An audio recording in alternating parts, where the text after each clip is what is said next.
Good afternoon. The Russian military has begun a brutal assault on the people of Ukraine. Without provocation, without justification, without necessity, this is a premeditated attack. Vladimir Putin has been planning this for months, as we've been saying all along. He moved more than 175,000 troops, military equipment and positions along the Ukrainian border. He moved blood supplies into position and built a field hospital, which tells you all you need to know about his intentions all along. He rejected every good faith effort the United States and our allies and partners made to address our mutual security concerns through dialogue to avoid needless conflict and avert human suffering. For weeks, we have been warning that this would happen. And now it's unfolding largely as we predicted. In the past week, we've seen shelling increase in the Donbass, a region in eastern Ukraine controlled by Russian-backed separatists. The Russian government has perpetrated cyber attacks against Ukraine. We saw a staged political theater in Moscow, outlandish and baseless claims that Ukraine was about to invade and launch a war against Russia, that Ukraine was prepared to use chemical weapons, that Ukraine committed a genocide. Without any evidence, we saw a flagrant violation of international law in attempting to unilaterally create two new so-called republics on sovereign Ukrainian territory. And at the very moment that the United Nations Security Council was meeting to stand up for Ukraine's sovereignty, to stave off invasion, Putin declared his war. Within moments, missile strikes began to fall on historic cities across Ukraine. Then came the air raids, followed by tanks and troops rolling in. We've been transparent with the world. We've shared declassified evidence about Russia's plans and cyber attacks and false pretexts so that there could be no confusion or cover-up about what Putin was doing. Putin is the aggressor. Putin chose this war, and now he and his country will bear the consequences. Today, I'm authorizing additional strong sanctions and new limitations on what can be exported to Russia. This is going to impose severe cost on the Russian economy, both immediately and over time. We have purposely designed these sanctions to maximize the long-term impact on Russia and to minimize the impact on the United States and our allies. I want to be clear, the United States is not doing this alone. For months, we've been building a coalition of partners representing well more than half the global economy. 27 members of the European Union, including France, Germany, Italy, as well as the United Kingdom, Canada, Japan, Australia, New Zealand, and many others, to amplify the joint impact of our response. I just spoke with the G7 leaders this morning, and we're in full and total agreement. We will limit Russia's ability to do business in dollars, euros, pounds, and yen to be part of the global economy. We'll limit their ability to do that. We're going to stunt the ability to finance and grow the Russian military. We're going to impose and we're going to impair their ability to compete in high-tech 21st century economy. We've already seen the impact of our actions on Russia's currency and the ruble, which early today hit its weakest level ever in history. The Russia stock market plunged today. The Russian government borrowing rate spiked by over 15%. In today's actions, we've now sanctioned Russian banks that together hold around $1 trillion in assets. We've cut off Russia's largest bank, a bank that holds more than 1/3 of Russia's banking assets by itself, cut it off from the U.S. financial system. And today, we're also blocking 4 more major banks. That means every asset they have in America will be frozen. This includes VTB, the second largest bank in Russia, which has $250 billion in assets. As promised, we're also adding the names to the list of Russian elites and their family members that we're sanctioning as well.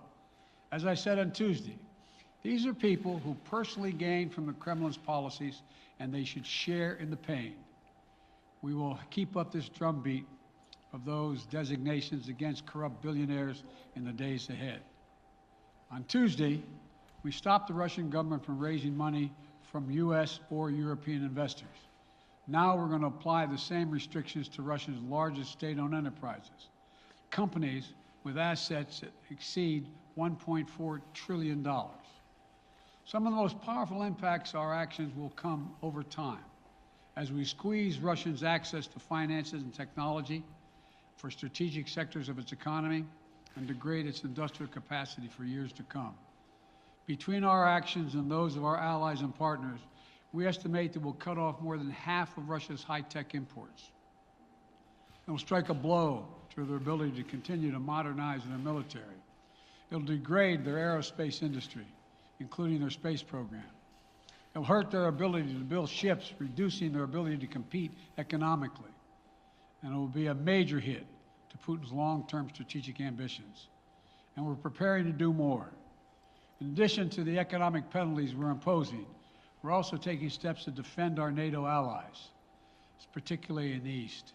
Tomorrow, NATO will convene a summit. We'll be there to bring together the leaders of 30 allied nations and close partners to affirm our solidarity and to map out the next steps we will take to further strengthen all aspects of our NATO alliance. Although we provided over $650 million in defensive assistance to Ukraine just this last year, let me say it again. Our forces are not and will not be engaged in the conflict with Russia in Ukraine. Our forces are not going to Europe to fight in Ukraine, but to defend our NATO allies and reassure those allies in the East. As I made crystal clear, the United States will defend every inch of NATO territory with the full force of American power. And the good news is, NATO is more united and more determined than ever. There is no doubt that the United States and every NATO ally will meet our Article 5 commitments, which says that an attack on one is an attack on all. Over the past few weeks, I ordered thousands of additional forces to Germany and Poland as part of our commitment to NATO. On Tuesday, in response to Russia's aggressive action, including its troop presence in Belarus and the Black Sea, I've authorized the deployment of ground and air forces already stationed in Europe to NATO's eastern flank allies, Estonia, Latvia, Lithuania, Poland, and Romania. Our allies have also been stepping up, adding the other allies, the rest of NATO, adding their own forces and capabilities to ensure collective defense. And today, within hours of Russia's unleashing its assault, NATO came together and authorized and activated an activation of response plans. This will enable NATO's high readiness forces to deploy and when and where they are needed to protect our NATO allies on the eastern boundaries of Europe. And now I'm authorizing additional U.S. force capabilities to deploy to Germany as part of NATO's response, including some of the U.S.-based forces that the Department of Defense placed on standby weeks ago. I've also spoken with Defense Secretary Austin and Chairman of the Joint Chiefs, General Milley, about preparations for additional moves should they become necessary to protect our NATO allies and support the greatest military alliance in the history of the world, NATO. As we respond, my administration is using the tools, every tool at its disposal, to protect American families and businesses from rising prices at the gas pump.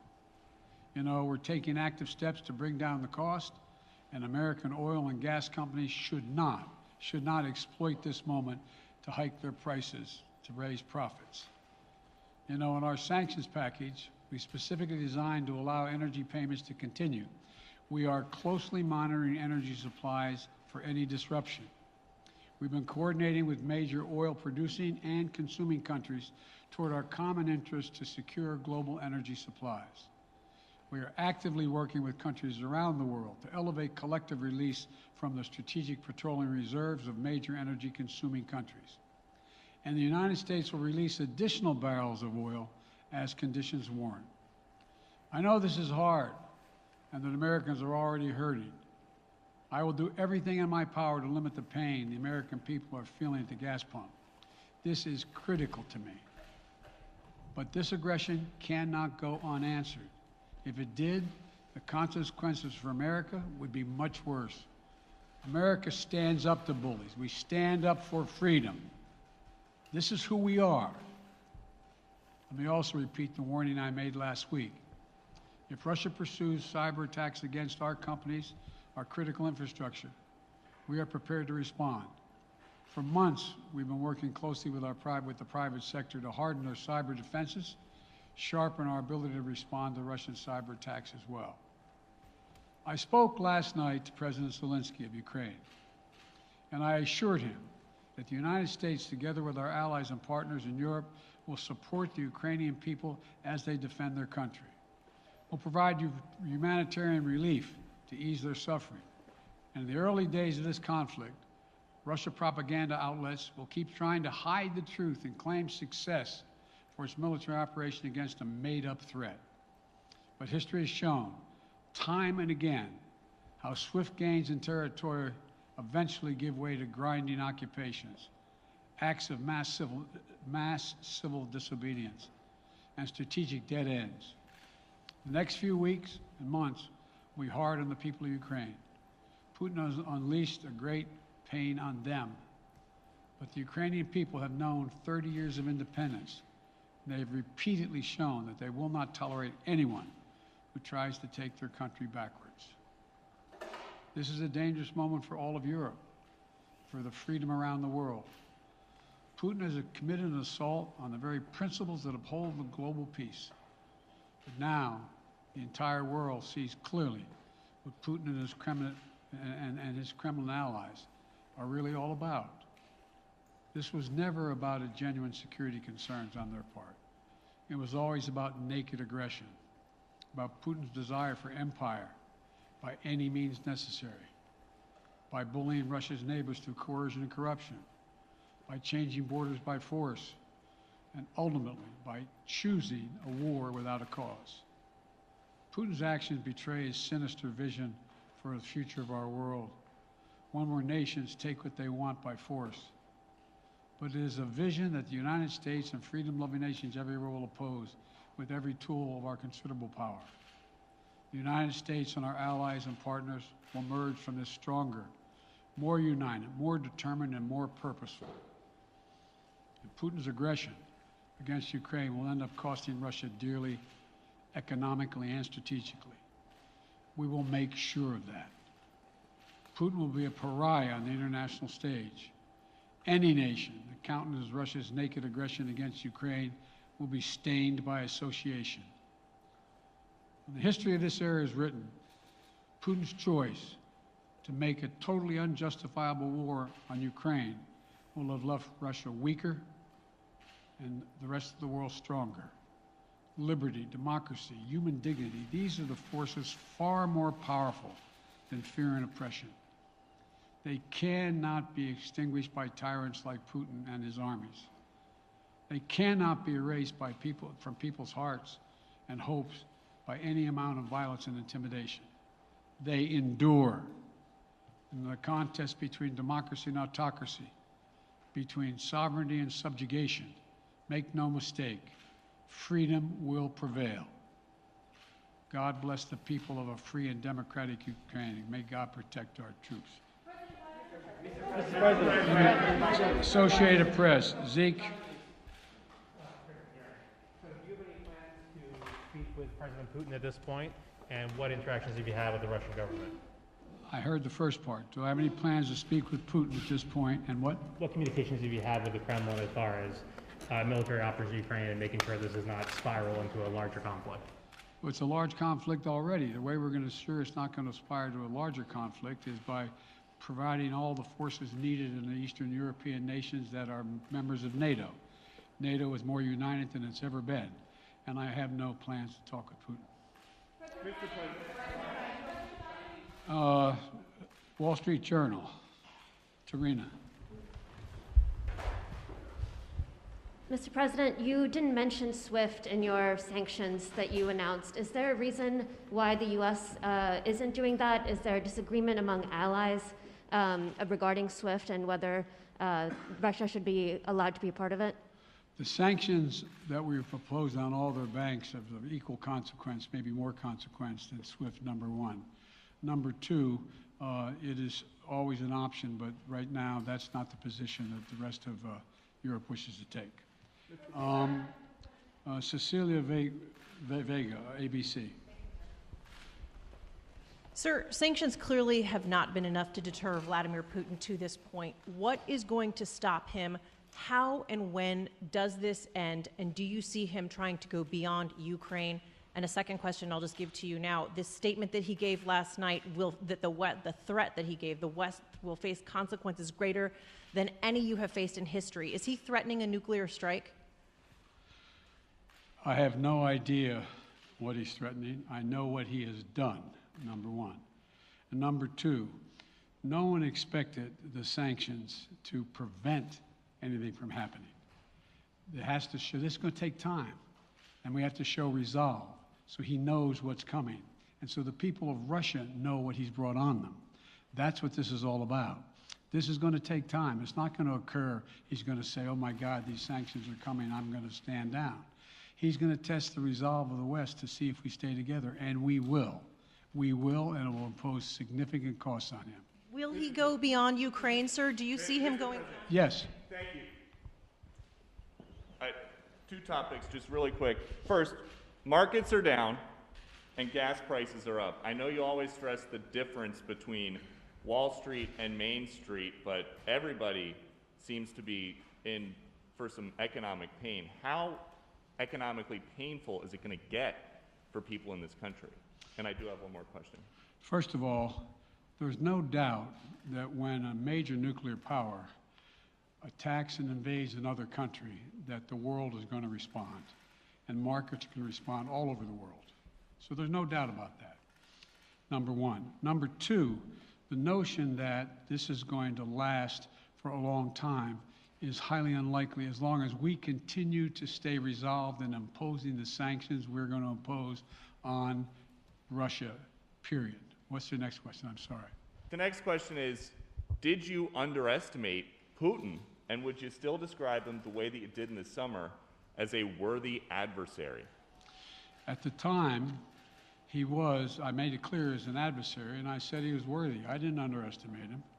And I've read most of everything he's written. Did you read I shouldn't, I'm not a wise guy. You heard the speech he made, almost an hour's worth of speeches, why he was going into Ukraine. He has much larger ambitions in Ukraine. He wants to, in fact, reestablish the former Soviet Union. That's what this is about. And I think that his ambitions are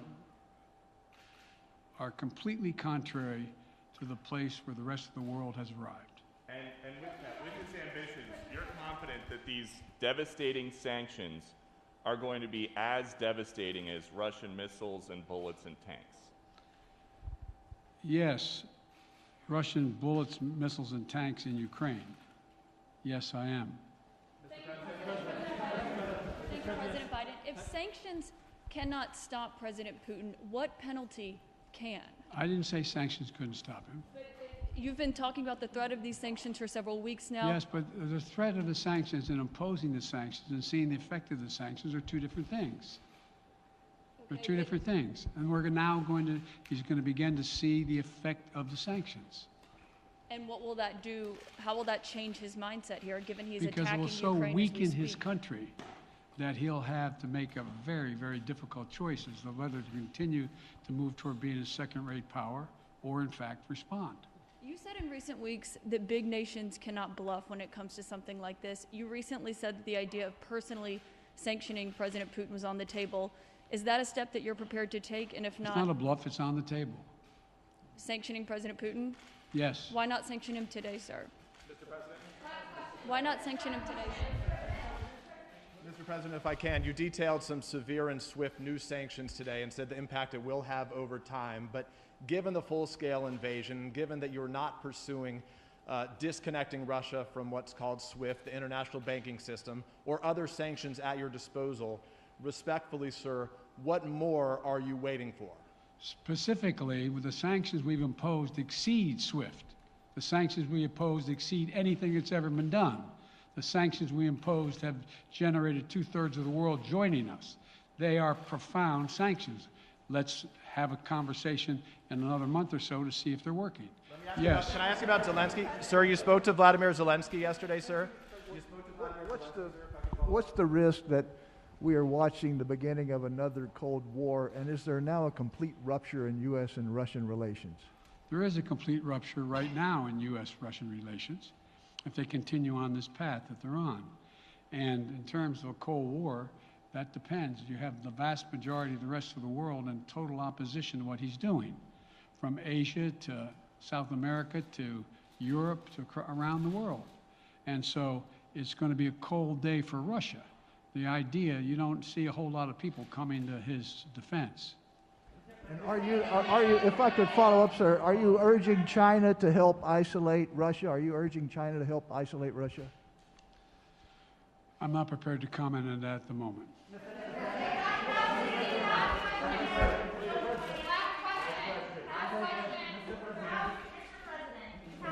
No. Yeah. No. He's had his hand up a long time. Thank you, Mr. President. How concerned are you that Putin wants to go beyond Ukraine into other countries, and the U.S. will have to get involved if he moves into NATO countries? Well, if he did move into NATO countries, he will be involved. We will be involved. The only thing that I'm convinced of is if we don't stop now, he'll be emboldened. If we don't move against him now with these significant sanctions, he will be emboldened. And look, you know, well, anyway. Can you talk anything more about your conversation? Mr. President.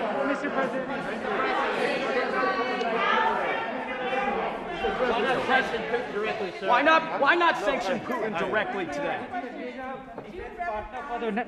I'm sorry, I can't hear you. So India, which is a major defense partner of the United States, is India fully with you on the issue of Ukraine and Russia? Does the Defense Department of the United States... So India is one of your major defense partners. Is India fully in sync with the United States on Russia? We're in consultation with India today. We haven't resolved that completely. One more question. Okay, thank you all very much. Thank you. Financial impact, sir. Are you sanctioning President Putin